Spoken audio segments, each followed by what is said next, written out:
여러분 안녕하십니까? 주의 은혜가 여러분의 삶 가운데 가득하기를 바랍니다. 오늘은 금요일 교과 더 깊은 연구를 위한 내용을 함께 살펴보겠습니다. 기도하고 시작하겠습니다. 아버지 하나님, 지난 한 주간 애굽에 내린 재앙을 대하는 바로와 애굽 사람들의 모습에서 우리의 연약함을 보게 하시고 변화의 결심들을 갖게 하시니 감사합니다. 우리의 죄를 경고하시는 성령의 음성에 민감하게 반응하게 하시고 혹 고난이 닥치더라도 하나님의 뜻을 찾으며 주를 의지하는 자가 되게 하여 주시옵소서. 주께 부르심 받은 자로 더욱 하나님께 순종하며 주를 증거하는 자가 되게 하여 주시옵소서. 한 주 동안의 교과 내용을 다시 한번 이 시간 살필 때에 지혜를 주시고 새로운 깨달음을 얻게 하여 주시옵소서. 우리를 사랑하시는 예수 그리스도 이름으로 기도합니다. 아멘. 지난 한 주 동안 우리는 애굽에 내린 재앙들을 통해 하나님께서 우리에게 무엇을 가르치고자 하시는지를 함께 묵상해 보았습니다. 하나님께서 재앙을 통해 당신의 뜻을 나타내셨음에도 불구하고 그 뜻을 끝까지 거부했던 바로의 완고한 마음이 왜 그렇게 굳어졌는지 우리는 생각해 보았습니다. 그러면서 우리는 하나님이 온 우주의 주인이시며 이 땅의 모든 자연을 다스리시는 참된 통치자이심을 분명히 보게 되었습니다. 동시에 하나님께서 악한 자를 강제로 변화시키지 않으시고 죄인의 자유의지를 뒤집어 놓지 않으시는 하나님의 섭리도 깊이 묵상할 수 있었습니다. 하나님은 기회와 경고를 반복해서 주시되 억지로 순종을 강요하지 않으십니다. 또한 하나님은 애굽의 거짓 신들의 무능함과 허상을 밝히 드러내셨고 여호와 하나님만이 참되고 유일하신 하나님이심을 모든 백성 앞에 선포하셨습니다. 이것은 단순한 재앙이 아니라 영적 전쟁이었고 그 전쟁의 진정한 승리자가 누구인지 하나님께서 친히 보여주신 사건이었습니다. 그럼에도 불구하고 바로는 끝까지 자신의 신들을 붙들고 그 신들을 심판하시는 하나님의 역사 앞에서도 회개하지 않고 반역을 택했습니다.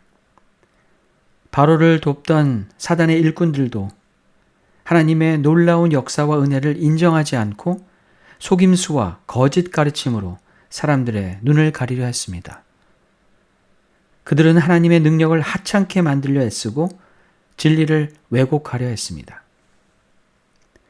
하지만 하나님께서는 속임수와 진짜 능력의 차이를 명확하게 보여주셨습니다.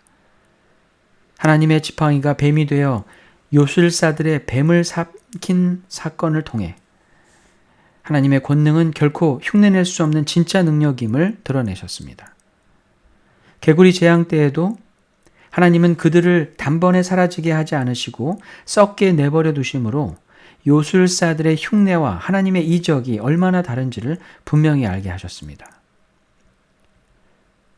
반복되는 재앙에도 불구하고 죄된 마음에서 벗어나지 못하는 바로와 애굽 사람들을 살펴보면서 우리는 우리의 마음을 빼앗아간 우상들이 우리의 눈과 귀를 가리고 하나님의 기적과 은혜를 보지 못하게 한다는 사실을 생각해 보았습니다.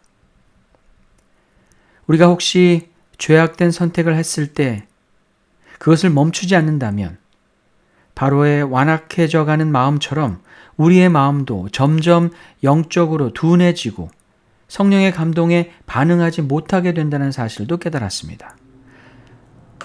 바로와 같이 완악한 자로 하나님께 내버려 둠을 당하지 않기 위해 우리의 일상에서 반복되는 죄악이 무엇인지 살피고 주께 힘을 얻어 당장 그 죄를 멈춰야 할 것입니다.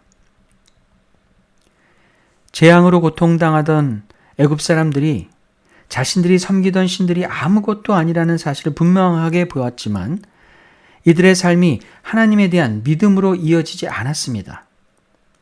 그들의 모든 관심은 그 재앙을 허락하신 하나님이 아니라 그저 그 고통에서 벗어나는 것 뿐이었습니다. 재앙과 고통 너머에 계신 하나님을 보지 못하는 그 바로와 애굽 사람들의 모습을 보면서 우리가 가진 삶의 아픔이 사라지길 바랄 것이 아니라 고난 속에 하나님을 새롭게 발견하고 만나는 것이 얼마나 중요한지 깨닫게 됩니다. 우리를 세상과 구별하시고 하나님의 은혜 아래에 머물도록 구속하시고 보호해 주시는 하나님을 깊이 묵상해 봅니다. 우리가 정말 세상에서 건져냄을 받은 하나님의 자녀로 살아간다면 성령께서 우리의 죄를 조용히 깨우쳐 주실 때 그 세미한 음성에 민감하게 반응하고 더욱 주님의 뜻에 순종하는 길을 선택해야 할 것입니다. 삶의 어떤 상황 속에서도 하나님과의 관계를 끊지 않고 오히려 주님께 더 가까이 나아가려고 할 때 우리는 하나님 안에서 참된 평안과 흔들림 없는 안정감을 누리게 될 것입니다. 이번 한 주의 교과 과정을 마무리하면서 우리는 9가지 재앙이 지난 후에도 여전히 완악한 바로의 모습을 보게 됩니다. 바로는 회개의 마지막 기회조차 스스로 던져버린 사람이었습니다. 출애굽기 10장 28절에서 그는 이렇게 말합니다. 바로가 모세에게 이르되 너는 나를 떠나가고 스스로 삼가 다시 내 얼굴을 보지 말라. 내가 내 얼굴을 보는 날에는 죽으리라. 9번의 재앙을 직접 경험하고도 그는 아무것도 깨닫지 못했습니다. 하나님은 바로에게 수많은 기회를 주셨지만 바로는 그 기회를 회개의 자리로 바꾸지 않았습니다. 악인이 멸망하는 이유는 기회가 부족해서가 아닙니다. 하나님의 말씀을 듣지 못해서도 아닙니다. 자신의 죄를 포기하지 못하고 하나님을 끝까지 거부하기 때문입니다. 바로가 여기까지 오게 된 것은 죄에 대한 집착과 하나님께 대한 반복된 반역의 결과였습니다. 돌아오는 안식일을 맞이하는 우리의 삶은 바로의 길과는 다른 길이 되기를 소망합니다. 하나님을 절대 떠나지 않고 날마다 그분의 얼굴을 구하며 성령의 음성에 민감하게 반응하며 살아간다면 우리 앞에는 생명의 길이 활짝 열릴 것입니다.